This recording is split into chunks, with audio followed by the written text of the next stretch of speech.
Gary Smith, welcome to the Apollo Papyrus podcast. Well, thank you for having me. It's a pleasure to be here. Feel free to introduce yourself to our listeners. My name is Gary Smith, award-winning author and the author of 10 books in the Warren Steelgrave series of mystery detective books. Without spoiling too much about the novels of your Warren Steelgrave, and you said there were 10 of them, is that correct? Correct. What are each of them about? Well, the very first book starts the series, and he's a aging gentleman who's found a small village in Italy. He's in his 60s, and his wife gets killed, and he's decided that he wants, now the kids are all out of the house, she's dead, he's moving to Italy to start and finish the last chapter of his life. He has no more responsibilities or concerns, so he sells his business and moves to Italy. And the first book is about courtly love. He falls in love with a younger woman.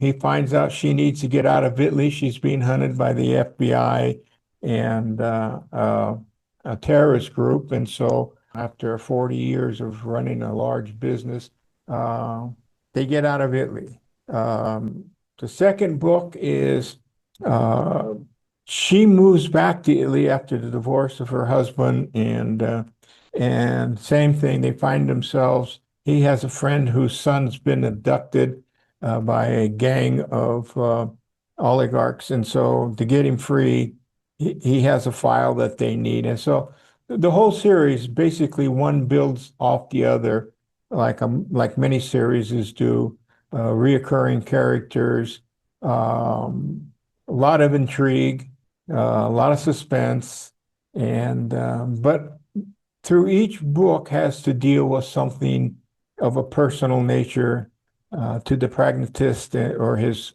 friends, something that many of us have dealt with in our own lives, whether it's falling in love with a married woman, or in the third book, being undomesticated. The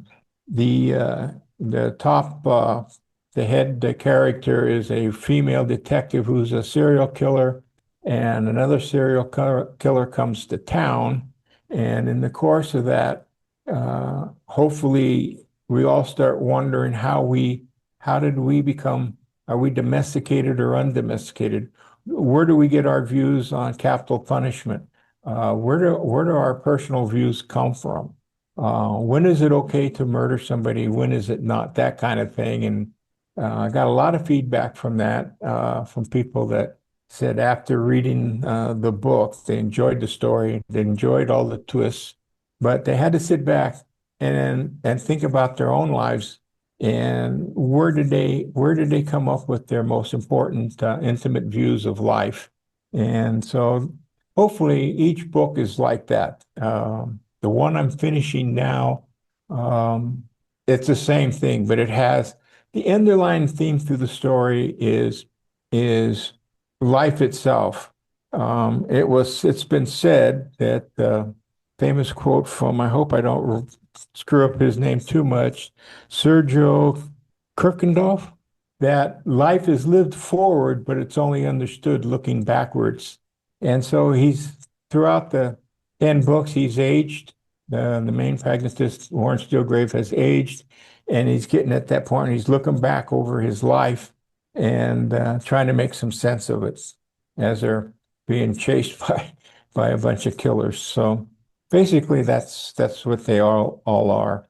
The main character in the Warren Steelgrave series is, as the name of the series suggests, Warren Steelgrave.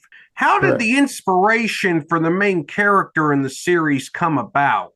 Well, I get asked that a lot, and I just had decided to sit down after many years and selling my business, see if I had a voice. So I just decided on a character that took on the first name of my father and off I went. I started writing the first book. It was well received, and there was a demand. It was supposed to be a one-off book, but I got a lot of emails. People wanted a second book. They wanted to know what happened to the couple in the first book. So that led the second book, and then that led into the third book. So not a lot of thought out through the process. I get asked a lot, do I outline a whole story before I start to write? And the line that comes to me was a line from, of all people, Frank Sinatra.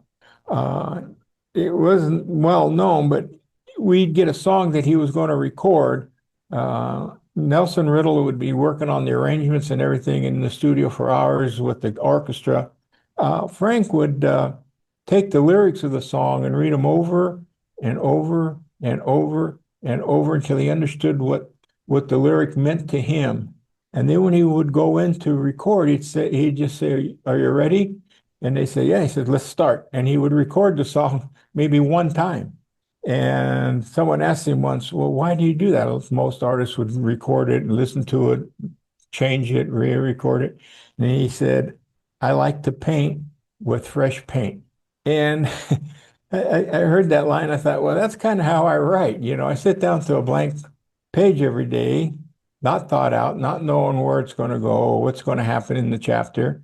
And I let my characters pretty much decide what's going to happen, where it's going to go.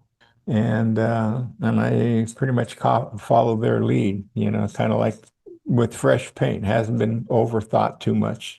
I find it interesting because my next question was going to be about whether or not you outlined for writing your not, and you answered that question for me. Yeah, yeah, yeah. I personally, and I know a lot of authors do, but personally, I know like Shelby Foote would never do a book without outlining the whole book before he started writing.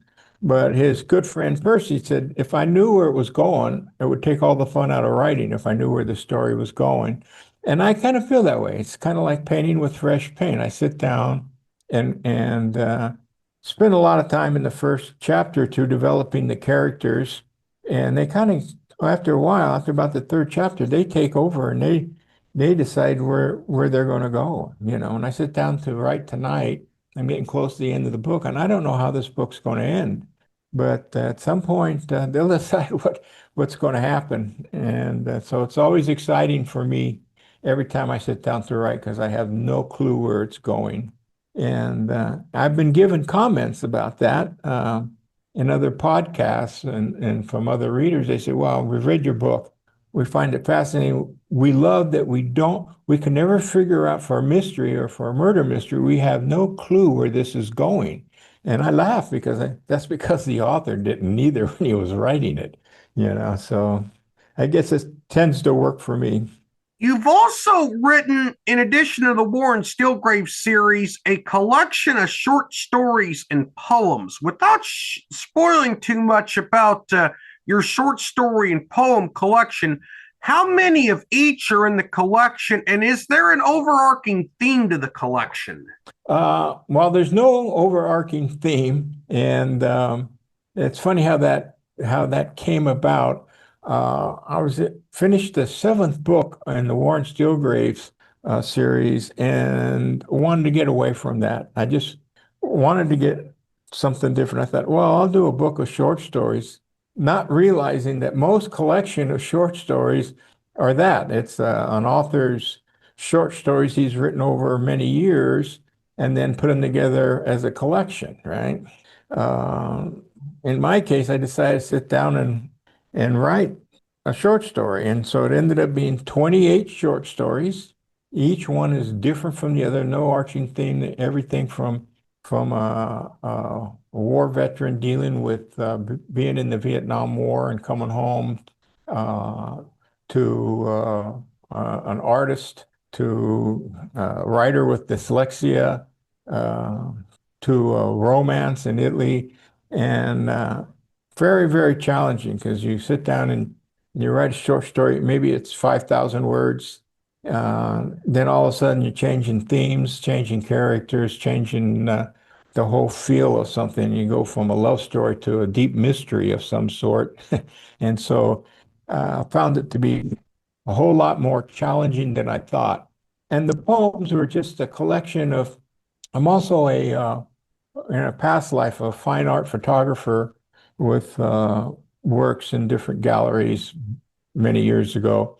And so recently, I'd say the last 10 years, I would take a photograph and then I would write a small poem to it. And so I think there's 28 short stories and I think eight poems with photographs that relate to the photographs in the book. You've also produced, and I think this may have been many years ago, a couple of books featuring your photography work. Feel free to tell our listeners about your photography picture books and your interest in photography. Well, yeah, my interest in photography start like many creatives, they have more than one genre. My first creative ventures were in photography. And at one point, I guess this would be about 40 years ago, I bought the wife wanted a single lens reflex camera, and then days 35 millimeter, in order to take photographs of the children. She never used it, so I picked it up and started taking photographs and started winning awards. And so pretty soon I had a portfolio of works that were being shown in one or two galleries, and I sent off my portfolio to the Friends of Photography and received back a letter signed by Ansel Adams accepting me into one of their highly esteemed workshops. And so in them days, photography was a dark room, many, many hours in the dark room. I ended up photographing with a 4x5 view camera. They weighed about 20 pounds that you carried around through the desert, hoping to get one shot. And then about 10 years ago, I thought it would be nice because I've still taken a lot of photographs, but now it's with a just my cell phone. I'll be out on a long run and I'll get inspired about something and I'll take that shot. And so I did my first photographic book, coffee table book, was uh, 25 years in retrospective. And the first half of the book or book photographs from my collection from 25 years before, shot with a 4x5 view camera.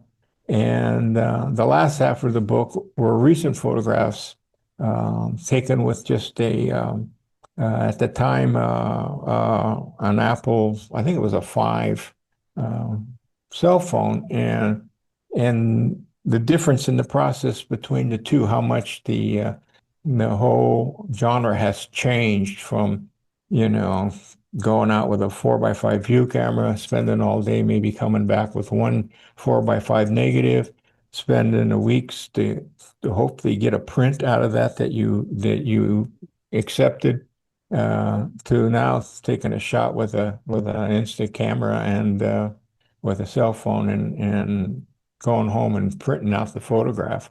All my photographs are large format. The smallest, I think, are 13 by 17. And so that was the first book. The second book was, now that I'm shooting so much in color when I'm out running around, I did a book of photographs that were some of the favorites of people, and did a large book of those. The photographs in the book, I think, are 11 by 14, maybe, or a little bit smaller. What motivates you to write books? Well, it seemed like from when I was very small, when I was 7 or 8, I decided at some point that I was going to be, music has always been very important in my life, and that I was going to be a songwriter. I don't know where that come from, but struggled with that for many years. Never could quite get my arms around that genre, and yet And so about when I was 17, 18, went in the service, I realized that that was a skill I would never be able to conquer. But when I did come to Italy, and I did find the village of my great grandfather, and it's only got 188 people in it, I decided I needed to go back to school and learn Italian. So about 10 years ago, that's what I did. And at the college level, to to get a degree, at some point have you have to write an essay in Italian on an article uh, out of out of a paper, newspaper, or something from Italy, and the first half had to be what the article was about as a way to show that you were understanding the Italian, and then the second half you could free write. And having living in Italy 6 months a year, I always had something unique to write about, a festival here in town or close by. And then the free write, I could really express myself on what I felt to go there, and the smells and the looks. And I found out through that process, I just loved the writing. So it was getting near graduating when I decided, well, let me see if I have a voice, and wrote the first book in the series. Now, regarding the Warren Steelgrave series, on average, how long does it take you to write a novel in that series? I've been publishing a novel, one a year, and they're somewhere around 62,000 words. So it takes about the easiest part is the writing.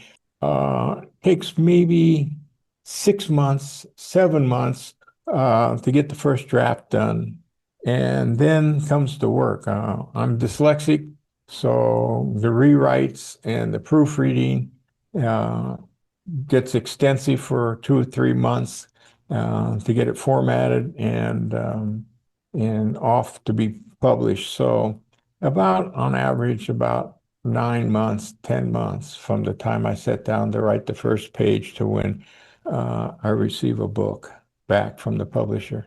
Are all of your books independently, traditionally, or hybrid published, or did you use different publishing methods for your books? Well, I have a publisher in Gatekeepers Press who publish self-written books. So it's kind of a uh, self-published publication, but I hold all the publishing rights and all the rights. Hybrids can be a real trap. I'm glad I didn't pursue that. Yeah, it's a lot less expensive, but two of my award-winning books, I've had offers, or not offers, but discussions around them maybe becoming a movie. And of course, the real offers, always have about four questions right out the box. One, do you own all the rights? Second, is this any kind of a hybrid publishing? Is there any ghostwriter involved? That kind of stuff, because they don't want to put up the money and sign a deal and find out they got to deal with another publisher that's part of a hybrid deal. So I'm fortunate that no, I've been able to produce all these without any of those, you know. One final question to finish this interview. As Italy plays a major role in the Warren Steelgrave's series in terms of the setting, what do you love most about Italy? Well, mostly I love the culture. It's a whole lot more kinder culture than in America. You would never, you'd always you introduce yourself to, even if you're going into the store, hi, how are you? How's your family? Uh, that kind of thing. And so I love that part the most. For the series, it's kind of unique that living here 4 months, 5 months a year, I can uh, I can start a story here, and most of the series goes from here. Maybe he's being chased through France, to America, to the Midwest, and places like that. So the books tend to have both cultures within them, and people find that kind of fascinating and unique. Um, Hemingway said you can only write a good story if you've experienced it. So I've been very fortunate that I've been able to experience both cultures. And being a photographer, I produce all the photographs in the book. There's maybe 6 or 7 photographs in each book that relates to whatever is happening in the story at that time, and all the book covers. I provide photographs for the designer of the covers. Gary, it was fascinating to interview you. I thank you for appearing on the Apollo Papyrus podcast. Well, thank you for having me. It's been a joy. And if I can add, I would just let people know that presently I'm giving away a full audio book of my last year's novel on my website. So they go and they just have to check in and they can download a free audiobook.